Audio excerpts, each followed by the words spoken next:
Tidak bisa dibantu. Kalau memang pertama tuh orang tidak bisa dibantu, saya juga tuh saya pilih-pilih orang yang saya mau bantu tuh. Ada yang per pertemuan tuh bayar 10 juta tuh per pertemuan per orang itu kan itu. Tapi yang saya pilih yang layak dibantu. Apa yang layak dibantu? Pertama tuh ada laporan keuangan supaya bisa diukur. Teman-teman, saya minta 10 jam kok pusing naik, saya lihat ini tuh naik ini labamu nanti dari 10 juta, jadi saya cari tuh uangku bahkan lebih tinggi dari itu, tapi beres kisah itu karena bisa diukur. Kalau tidak bisa diukur sebentar naik kira tidak kerja padahal jungkir balik tidak ada di datanya itu. Pertama ada laporan keuangan, yang kedua ada pemisahan rekening. Biar ada laporan keuangannya, tapi mana uangnya? Mana? Aku pakai kayaknya kemarin. Tidak bisa dibantu. Makanya saya mau tahu, kalau terlalu banyak yang terpisah, yang tidak gabung masih pisah tuh, bukan berarti jadinya dilarang dipakai. Tidak. Pisahkan laporan uang pribadi sama uang bisnis. Jadinya kalaupun kita mau banyak tapi terukur, tapi ketahuan banyak kita ambil, sebenarnya yang kita ambil itu bukan keuntungan, itu laba kotor. Jadi uang listrik yang kita ambil. Makanya listrik sebagian bayar di rumah tangga. Ataukah bukan itu laba kotor yang kita ambil, itu omset yang kita ambil. Makanya ada HPP yang tidak terbeli, lama-lama aset tambah turun. Tapi maksudnya saya yang penting dia tahu konsekuensi dari yang dia lakukan. Jadi pisahkan. Jadi ada laporan keuangan, yang kedua pisahkan. Tapi kalau banyak yang tidak pisahkan dan tidak mau pisahkan, sia-sia juga ini. Ketemu mungkin nanti 5 tahun, 10 tahun, masih miskin. Kenapa bisa ini masih miskin? Ya karena memang dia tahu apa yang harus dilakukan, tapi tidak dia lakukan, padahal bisa dia lakukan. Jadi sebenarnya masalahnya bukan bisa atau tidak bisa, mau atau tidak mau. Kembali lagi, purpose of life. Dia punya alasan yang kuat tidak untuk kaya. Kalau dari alasan yang kuatnya, saya miskin juga hidup, Ji. Biar begini juga hidup, tidak apa-apa, Ji.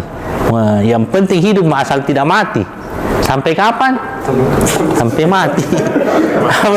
Apa bedanya sama kerbau? Kalau Idul Adha dipotong, kalau mati ya mati, ya tidak. Harus kembali lagi tuh, harus kaya. Tapi kaya untuk apa? Karena itu uang yang banyak bisa dipakai jihad, bisa dipakai bangun pesantren apa semuanya. Jadi kasih kuat alasannya. Kalau tidak dipisah, capek. Kecuali bayar, tidak apa-apa sih. Terus siapa yang sudah pisah tapi masih bisa diakses? Sudah pisah, beda rekening nih. Tapi kalau labu suki saya rekening. Sama di betul gini. Sama Tony itu ya. Itu berarti tidak bisa. Cuma beda pos saja. Beda pos. Cuma beda rekening.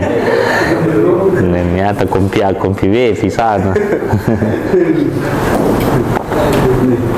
Harus jelas karena beda pos pribadi perusahaan. Kalau rekening pribadi habis pinjam dari perusahaan, bayarnya kapan-kapan. Nanti cukup bayar. Harus dikasih kembali. Nah, ada aset pribadi, juga ada aset perusahaan. Mobil, kapan kita bilang dia aset? Kalau itu perusahaan yang punya dan bisa, apakah itu pengertiannya aset? Apa pengertiannya aset?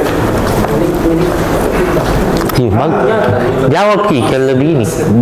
Biar salah, tapi dipakai otak jalan. Iya, maksudnya tuh latihan apa ya? Paksa itu otak berpikir. Itu otak tuh dilatih baru terbiasa berpikir. Ini saya selalu ingatkan. Karena saya juga jalan itu. Ada itu orang kayak tidak terbiasa paksa otaknya berpikir. Apa itu aset? Aku tahu milik kita tuh memikir. Tidak terbiasa berpikir. Lama-lama ada masalah kecil tuh kayak besar sekali. Itu ada orang yang masalah 10 juta aja bunuh diri. Ada utang 20 juta aja bunuh diri sekeluarga. Ada yang 5 juta bunuh nih orang. Karena kayaknya berat sekali itu masalah. Karena jarang kita paksa otaknya cari solusi.